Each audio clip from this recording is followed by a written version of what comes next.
The air in the emergency ward of Northgate General is a stale cocktail of antiseptic, fear, and institutional indifference. It is a kingdom, and like all kingdoms, it has a ruler. Her name is Carol Hartman. She is not a doctor. She is not an administrator. She is a charge nurse, a woman who has occupied the same linoleum terrain for 27 years, long enough for her presence to have soaked into the very walls. She moves through the chaos of gurneys and beeping machines not with the harried energy of her colleagues, but with the unhurried, imperious glide of a galleon navigating a sea of lesser vessels. Her uniform is white, starched to the point of aggression. Her face is a mask of professional severity, her lips a thin, permanent line of disapproval. She is a woman carved from granite and prejudice, and she rules her domain with an iron syringe. Today, the kingdom is particularly agitated. A symphony of coughs, groans, and the frantic squeak of rubber soles on polished floors fills the space. Nurse Hartman surveys it all with a familiar, weary contempt. These people. Always so dramatic. Always so needy. They come in with their sniffles and their self-inflicted wounds, expecting miracles, demanding attention, bleeding their pathetic lives all over her clean floors. Her gaze, sharp and cold as a shard of glass, sweeps across the waiting area, cataloguing the faces of the afflicted. A construction worker with a crudely bandaged hand. A young mother trying to soothe a wailing toddler. A teenager in a football jersey, his face pale and slick with sweat. And then her eyes land on the old woman. She sits alone, tucked into a corner as if trying to make herself smaller, to take up less space in a world that has already decided she is not a priority. Her name is Elara Vance. She is 82 years old, her skin a rich, deep brown, etched with the fine lines of a life that has seen more hardship than comfort. She wears a simple floral print dress, the kind one might wear to church, and a gray cardigan pulled tight against a chill that has nothing to do with the room's temperature. Her hands, gnarled with arthritis, are clasped in her lap, trembling almost imperceptibly. A pain, sharp and terrifying, radiates from her chest, a tightening vice that steals her breath and sends waves of nausea through her frail body. It is a pressure she has never felt before, a profound wrongness deep within her. She has been here for 3 hours. She had watched the sun climb high in the sky through the grimy window. She had watched the shift change. She had watched Nurse Hartman make her rounds, her voice a clipped, impatient weapon she deployed against the suffering. Elara does not complain. She does not raise her voice. She has learned, over 8 decades, that for a woman who looks like her, silence is often the safest currency. But the pain is getting worse. It is a hot poker, twisting behind her ribs. Nurse Hartman approaches the nurse's station, a fortress of beige countertops and blinking monitors. A young resident, Dr. Chen, looks up from a chart, his face earnest and etched with worry. Nurse Hartman, the woman in cubicle 3, Mrs. Vance. Her initial EKG showed some minor abnormalities. Combined with her reported symptoms, chest pain, shortness of breath, dizziness, I think we should expedite a full cardiac workup. Hartman does not even look at the chart Chen is holding. She picks up a pen and makes a neat, angry notation on a different file. Abnormalities. Of course. They all have abnormalities when they want the good stuff. Chen blinks, confused. The good stuff. Ma'am, she's an elderly woman reporting classic signs of a possible cardiac event. She's a classic sign of someone trying to get a bed for the night and maybe a prescription for something fun, Hartman retorts, her voice low but carrying the distinct hiss of venom. Look at her. Probably hasn't seen a doctor in 20 years. Her symptoms are probably just a bad case of indigestion from whatever she had for lunch. But her blood pressure is elevated, Chen insists, his voice wavering slightly under her dismissive glare. He is new here, still clinging to the idealism of medical school, an idealism Hartman specializes in crushing. Her pressure is elevated because this is a stressful environment and she's probably anxious about getting caught in a lie, Hartman says, finally turning to look at him. Her eyes are devoid of warmth. We have a 6-car pile-up on the interstate. We have actual emergencies. We don't have time to expedite a workup for every old woman who gets a little heartburn. Put her on the list. She can wait her turn like everyone else. She turns her back on him, a clear dismissal. The conversation is over. Dr. Chen looks over at Elara Vance, who is now pressing a trembling hand to her chest, her eyes closed, her face a mask of quiet agony. He feels a knot of helplessness tighten in his gut. He is a doctor, sworn to do no harm, yet he is powerless against the entrenched tyranny of this one woman. Hours crawl by. The sun begins its descent, painting the sky in hues of orange and purple that Alara cannot see from her corner of the beige room. The pain in her chest has become a constant, roaring fire. It is hard to breathe. Each inhalation is a shallow, ragged effort. The edges of her vision are starting to blur, a gray fog creeping in. She watches as a young man with a sprained ankle is seen, treated, and released. She watches as a woman complaining of a migraine is given a private room and an intravenous drip. She watches as Nurse Hartman laughs with a paramedic, their voices bright and careless in the sea of misery.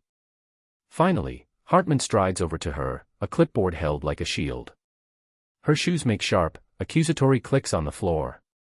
Ilara Vance, she says, her voice loud, devoid of any prefix of respect.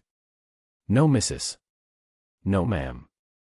Ilara looks up, her eyes glassy with pain. Yes, she whispers, her voice a dry rasp. Still here, I see, Hartman says, a cruel smirk playing on her lips. Must be some pretty impressive chest pain to keep you waiting for almost 6 hours. The sarcasm is a physical thing, a slap in the air. It hurts, Ilara manages to say. Very much.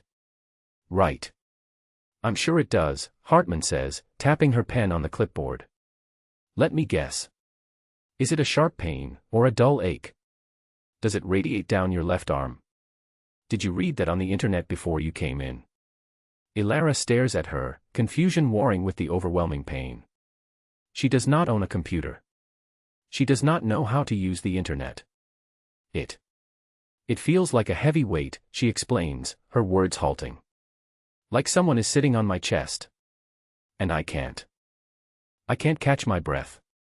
A heavy weight, Hartman repeats, her voice dripping with mock sympathy. How poetic. You people are always so dramatic. You people. The words hang in the air, ugly and sharp. They are meant to wound, to diminish, to categorize her as something other, something less. Ilara flinches, a small, almost imperceptible movement. The pain in her heart is now matched by a different kind of ache, an old, familiar wound. I'm not being dramatic, she says, a flicker of strength returning to her voice. I am in pain. I need to see a doctor. Hartman leans in, her face close to Ilara's. Her breath smells of coffee and condescension. Listen to me. We have real patients here with real problems. We don't have time for attention-seeking behavior. You're wasting valuable resources. Now, are you going to admit you're just here fishing for painkillers, or do I have to have you discharged for malingering?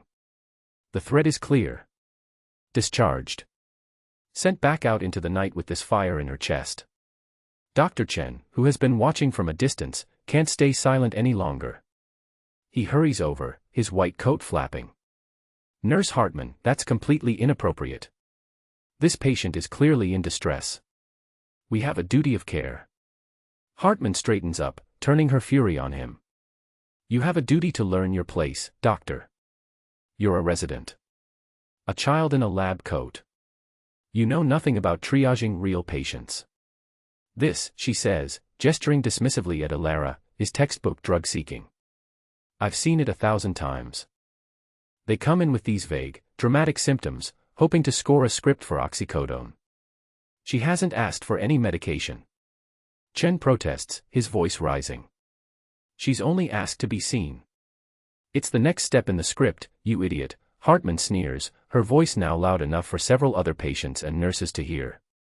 First the dramatic symptoms, then the tears, then the pleading for something, anything, just to take the edge off, doctor. I know the game better than they do. She turns her back on Chen again, focusing her full, malevolent attention on Ilara. So, what's it going to be? Are you going to continue this little performance, or are you ready to tell the truth? Ilara looks past the nurse, her gaze distant. She thinks of her late husband, a man who worked 2 jobs his entire life to provide for his family. He had died in a hospital just like this one, ignored by a staff who saw his dark skin before they saw his failing heart. She thinks of her children, her grandchildren, her grandnephew, the boy she helped raise after his mother passed. The boy who was now a man, a doctor. The boy she was so proud of. She had not wanted to bother him. He was so busy, so important. He had just started a new, prestigious job. She had told herself she could handle this alone. But the cruelty of this woman, the casual, unthinking racism, it breaks something loose inside her. My nephew, Ilara says, her voice barely a whisper, he's a doctor. Nurse Hartman lets out a short, barking laugh. It is a genuinely ugly sound. Oh, is he now? Of course he is. And let me guess, he's the chief of surgery at Johns Hopkins, right? I've heard that one before, too. Last week it was a woman whose son was supposedly a lawyer for the president. She leans in again, her smile a predatory slash. It's a sad little attempt at getting special treatment, and it's not going to work on me. Your doctor nephew isn't here, is he? It's just you. Alone. And I'm the one who decides who gets seen and when. This is the moment. The breaking point. Hartman feels a surge of power. She has crushed the resident's pathetic attempt at rebellion. She has put this old woman in her place. She is in complete control. In fact, Hartman says, her voice ringing with finality, I've made my decision. Your chart says you have no primary care physician listed, no insurance on file. You are a drain on this hospital's resources. I'm having you discharged. Security can escort you out. She turns to make the call, a triumphant smirk on her face. She is untouchable. And then the world changes. It does not happen with a bang, but with a quiet, authoritative swing. The main double doors to the emergency ward glide open. They are heavy doors, meant to be pushed, but they open with a smooth, pneumatic hiss, as if commanded. Two men in dark, impeccably tailored suits step through. They are broad-shouldered and move with an unnerving economy of motion. They position themselves on either side of the doorway, their expressions neutral, their eyes scanning the room. Behind them, a third man enters. He is tall and impeccably dressed in a charcoal gray suit that speaks of quiet expense. He carries an air of calm, focused authority that instantly silences the room's chaotic hum. The beeping of the machines suddenly seems louder in the vacuum of human noise. He is Dr. Marcus Thorne. And he is the new Chief Executive Director of Northgate General Hospital. He has only been on the job for 2 weeks, and most of the floor staff have only seen his picture in a welcome memo. He is an imposing figure, his face handsome but stern, his eyes sharp and intelligent. He looks like a man who does not suffer fools. Nurse Hartman freezes, the phone receiver halfway to her ear. She recognizes him instantly from the memo. A jolt of pure, unadulterated panic shoots through her.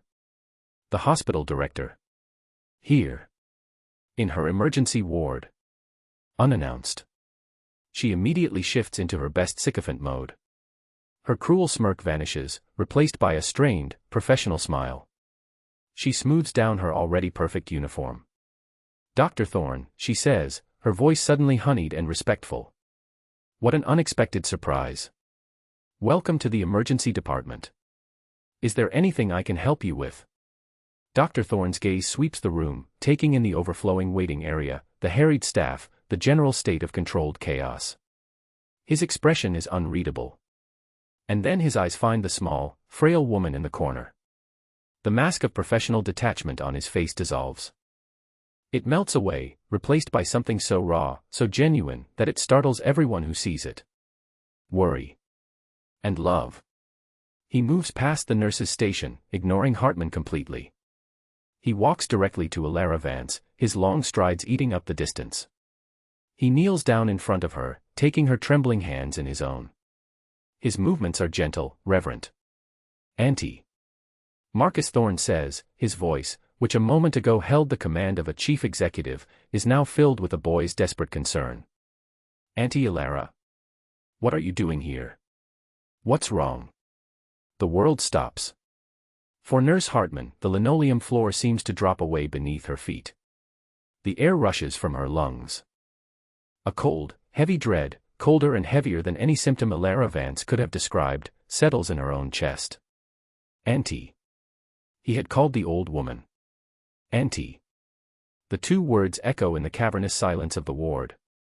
They are a death knell for Carol Hartman's career, for her arrogance, for the petty, cruel kingdom she has built over 27 years.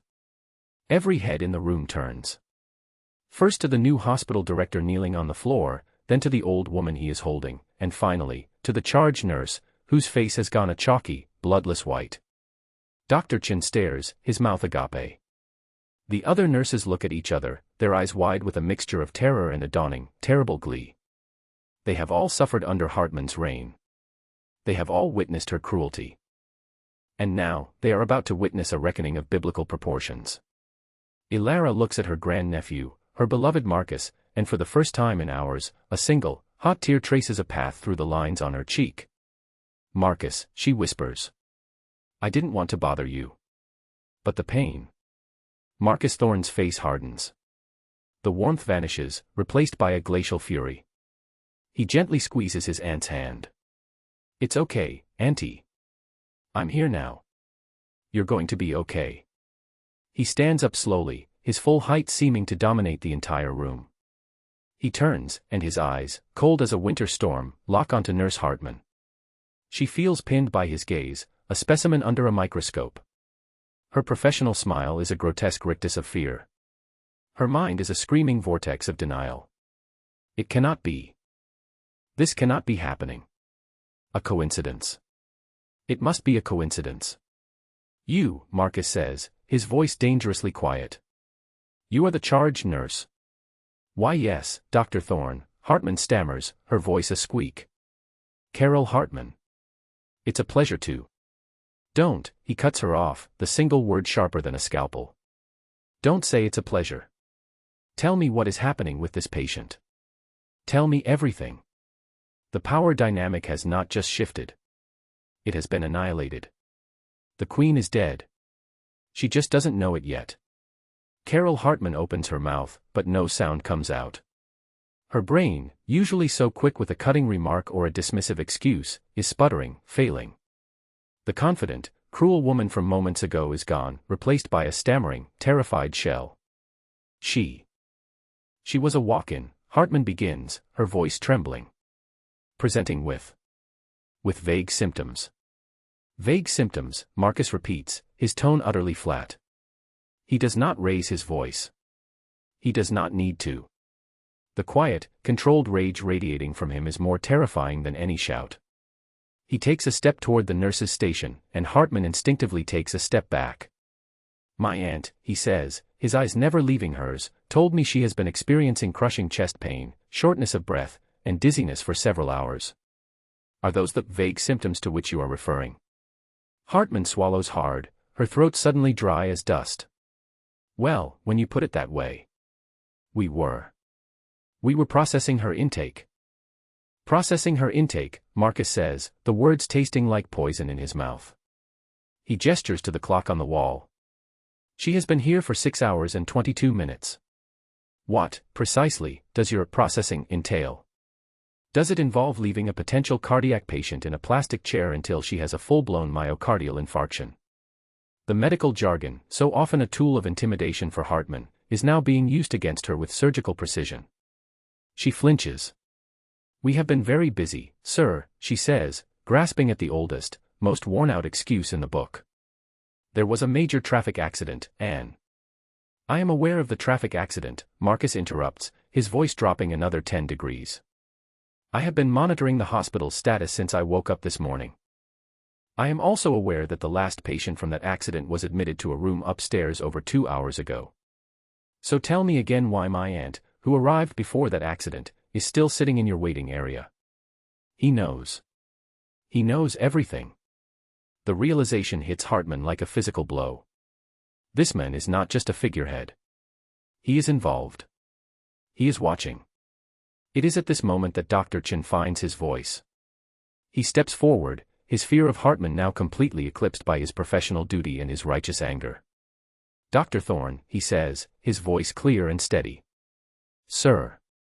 My name is Dr. Chen. I'm the resident on duty. Marcus turns his attention to the young doctor, his expression softening almost imperceptibly. He sees the exhaustion and the integrity in Chen's eyes. Go on, doctor. I examined Mrs. Vance upon her arrival, Chen says, pulling the chart from the rack, the very chart Hartman had refused to look at. Her initial EKG was abnormal. Her blood pressure was 190/110. She reported classic angina symptoms. I recommended an immediate cardiac workup and admission for observation. Marcus takes the chart from Chen's hand, his eyes scanning the page. He nods slowly. This recommendation was made over 6 hours ago. Why was it not followed? Dr. Chen looks directly at Carol Hartman. There is no longer any fear in his gaze. Only contempt.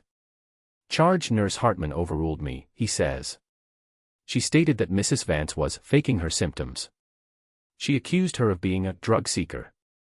She said she was wasting resources and was about to have her discharged from the hospital. Every word is a hammer blow, shattering the last of Hartman's composure. A collective gasp ripples through the other staff members who had overheard the exchange.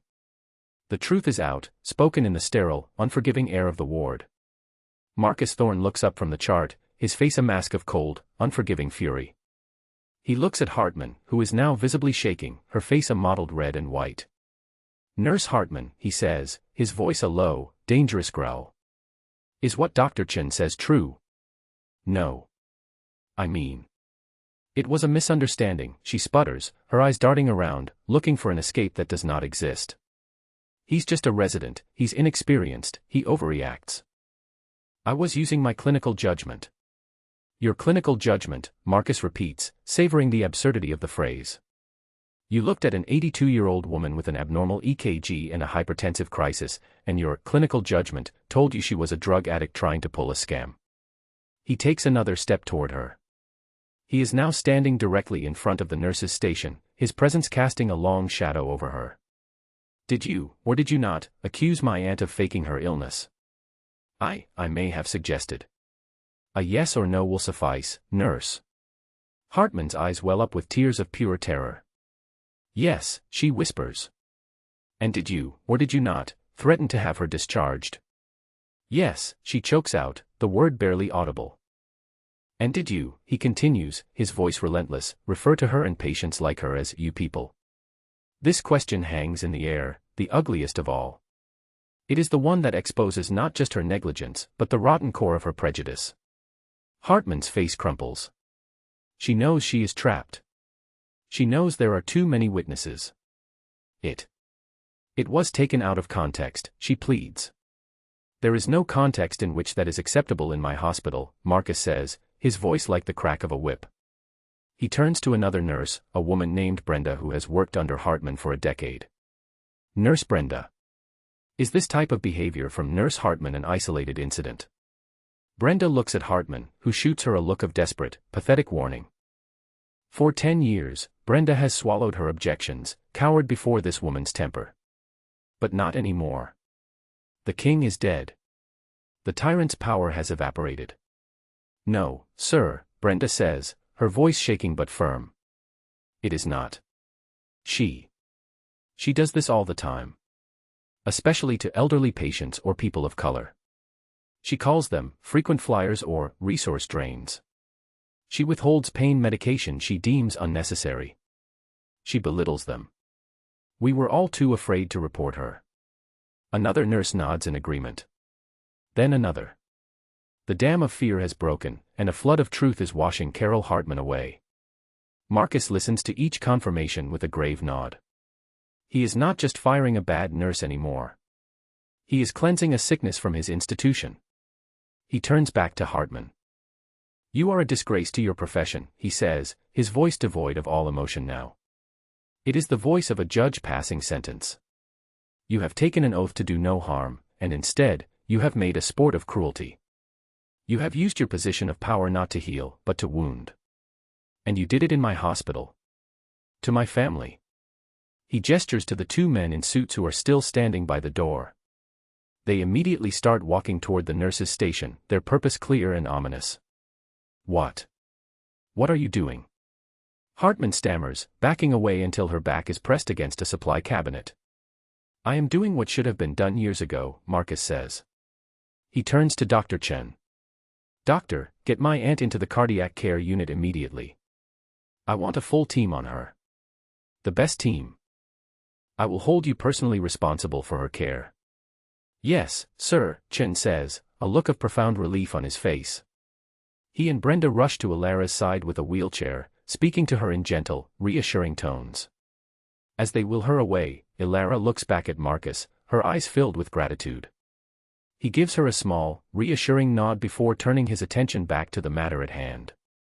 The two security men, who are in fact the hospital's head of security and his deputy, arrive at Hartman's side. "Carol Hartman," Marcus says, his voice ringing with absolute authority.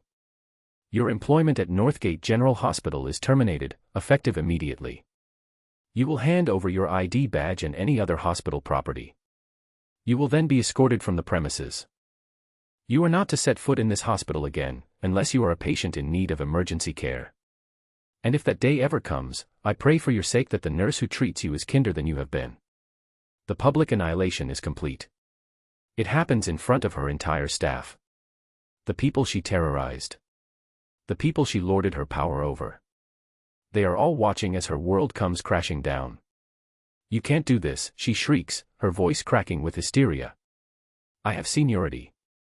I have a union. I've been here for 27 years. You have been a cancer in this hospital for 27 years, Marcus retorts coldly. And I am the surgeon who is cutting you out. As for your union, I have already been on the phone with their representative. They were most interested to hear about the multiple pending lawsuits against you that the previous administration buried. They have withdrawn their support. This is the final nail. The revelation that her corruption was already known, that her downfall was not a matter of chance but an inevitability she was too arrogant to see." The head of security gently but firmly takes her arm. "Ma'am, please come with us." Hartman rips her arm away. "Get your hands off me," she screams. This is all her fault. She points a shaking finger at the empty chair where Elara Vance had sat. "That old woman. She planned this. She set me up." The paranoid, desperate outburst reveals the true, pathetic nature of the woman beneath the starched uniform. She is not a strong, commanding figure. She is a coward and a bully, and bullies only have power when their victims are afraid. No one here is afraid of her anymore. "It's over, Carol," Brenda says softly, the use of her first name a final, quiet act of defiance. The head of security takes Hartman's ID badge from her uniform and cuts the lanyard with a pair of shears. The snap of the plastic is a small, final sound. The severing of her power. As the two men lead her away, a sobbing, shrieking mess, she is forced to walk past the entire ward. The patients, the nurses, the orderlies, the doctors. They all watch her go. Their expressions are not triumphant. They are mostly solemn, tinged with a grim sense of justice, long overdue. Her kingdom has fallen. Her reign is over. The silence she leaves in her wake is cleaner, clearer, and full of hope. The fallout is not swift. It is a slow, methodical, and deeply satisfying demolition. What Carol Hartman fails to understand, even in her disgrace, is that Marcus Thorne is not just a man avenging his aunt. He is a systemic reformer. He sees his aunt's ordeal not as an isolated incident, but as a symptom of a deep-rooted disease within the hospital culture he has been hired to cure. Her termination is just the beginning. The day after the incident, Marcus calls an all-hands meeting for the entire emergency department staff. He does not yell. He does not threaten. He speaks with a quiet, firm resolve that is far more intimidating. He announces the launch of a full, independent, third-party investigation into the conduct of the emergency department staff over the last 10 years. He promises complete amnesty for anyone who comes forward to report misconduct they witnessed, and dire consequences for anyone found to have covered it up. The floodgates open. Nurses, doctors, and even janitorial staff come forward with stories about Carol Hartman. Stories of her altering charts to make patients seem less critical. Stories of her mocking immigrant patients who struggled with English. Stories of her denying blankets to homeless patients because she didn't want to have to wash them. The investigation uncovers a pattern of abuse so profound and so sustained that it shocks even the most jaded hospital administrators. The investigation also implicates two mid-level managers who were aware of Hartman's behavior and consistently buried complaints against her to avoid paperwork and protect their department's superficial performance metrics. They are both fired without severance. Hartman's nursing license is suspended pending the investigation's outcome. She hires a lawyer and tries to fight it, claiming she is the victim of a personal vendetta. But the mountain of evidence is insurmountable. Dozens of her former colleagues testify against her at the hearing. The nursing board hears from the families of patients who suffered, and in 2 cases, died, due to her deliberate negligence. Her license is not just suspended. It is permanently revoked. The board's final report calls her a stain on the nursing profession. But Marcus is not finished.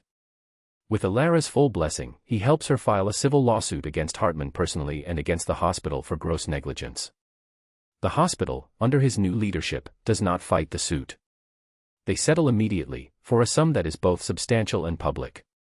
The press release announcing the settlement also details the sweeping reforms Northgate General is implementing, including a new, powerful patient advocate's office and mandatory quarterly training on ethics, empathy, and implicit bias. The lawsuit inspires others. More than a dozen former patients of Hartman's join a class action suit against her. Her life becomes a nightmare of legal fees and depositions. She is forced to sell her house to pay her lawyers. Her savings are wiped out. The pension she was so proud of, the reward for her 27 years of service, is garnished to pay the judgments against her. Carol Hartman, the woman who ruled a hospital ward like a queen, ends up working as a cashier at a discount grocery store on the other side of town. She is bitter, angry, and impoverished.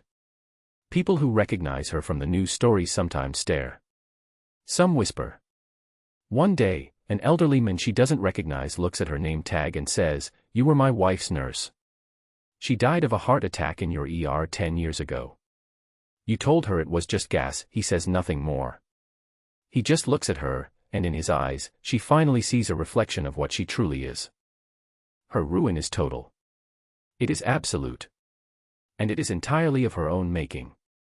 The rewards for the heroes of the story are just as profound. Dr. Chen is immediately offered a prestigious fellowship directly under Marcus Thorne's mentorship. Marcus sees in the young doctor the kind of physician Northgate needs, compassionate, brave, and unwilling to be silent in the face of injustice. Chen flourishes under his guidance, becoming a respected leader in the hospital's new, patient-first culture. He eventually becomes the head of the emergency department, the very position he was once powerless in. Nurse Brenda is promoted to charge nurse, taking Hartman's old job. She leads with a quiet competence and a deep well of empathy that transforms the ward. Morale skyrockets. Patient satisfaction scores, which had been abysmal, become the highest in the state. The ER at Northgate General becomes a place of healing, not of fear. Ilara Vance makes a full recovery. The cardiac team catches her condition just in time. The blockage, they tell her, was severe. Had she been sent home, she almost certainly would not have survived the night. She becomes a local celebrity, a symbol of quiet dignity and resilience. She is uncomfortable with the attention, but she uses it for good. With a significant portion of her settlement money, and with Marcus's help, she establishes the Ilara Vance Foundation for Patient Dignity. The foundation provides grants to low-income individuals to help them navigate the healthcare system and advocates for elder care reform across the state. The corrupt system is not just exposed, it is dismantled and rebuilt, stronger and more just than before. Wrongful death cases that were previously dismissed are reopened. Policies are rewritten. The very soul of Northgate General is cleansed. 2 years later. The emergency ward at Northgate General is almost unrecognizable. The drab beige walls have been repainted in a calming blue. The lighting is softer. There is a new, comfortable waiting area for families, with a small play area for children. But the biggest change is the atmosphere. The air of fear and indifference is gone, replaced by a palpable sense of purpose and compassion. Dr. Chen, now looking confident and assured in his senior role, is calmly talking a scared young mother through her child's diagnosis. He is patient, kind, and clear. Charge nurse Brenda is laughing with a patient, an elderly man who reminds her of her own father. She adjusts his pillow, her touch gentle and practiced. In the hospital's newly renovated cafeteria, a bright, airy space with a view of a healing garden, Marcus Thorne sits across from his Aunt Ilara. They are having lunch, a quiet weekly ritual they both cherish. Ilara looks radiant. The stress and pain that had etched themselves onto her face 2 years ago are gone. She looks healthy, happy, and at peace. The new wing is almost finished, Marcus tells her, pointing out the window at a crane. The Ilara Vance Center for Geriatric Care. The dedication is next month. I hope you've prepared a speech. Ilara chuckles, a warm, rich sound. Oh, you know I don't like speeches. You do the talking. I'll just stand there and smile. That's the most important part, he says, his own smile full of warmth and admiration. He looks at his aunt, this woman of incredible strength and grace, who had faced down hatred with a quiet dignity that had ultimately brought a corrupt system to its knees. He thinks back to that day, to the cold fury he felt when he saw her sitting in that chair, ignored and in pain. He had acted to save his aunt, but his actions had saved the soul of his hospital. Arrogance, he thinks, is a poison. It convinces you that you are untouchable. It blinds you to the humanity of others. Carol Hartman had believed her power was absolute. She had looked at Ilara Vance and seen a nameless, powerless old woman, a nuisance to be dismissed. She never imagined that this quiet, dignified woman was the beloved aunt of the one man who could hold her accountable. She never considered that cruelty has a cost, that prejudice is a debt that will always, eventually, come due. She had made the gravest mistake a bully can make.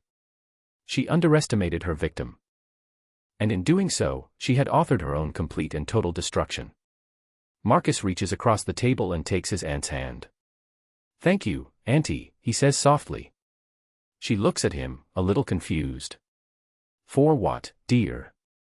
"For reminding me why I became a doctor in the first place."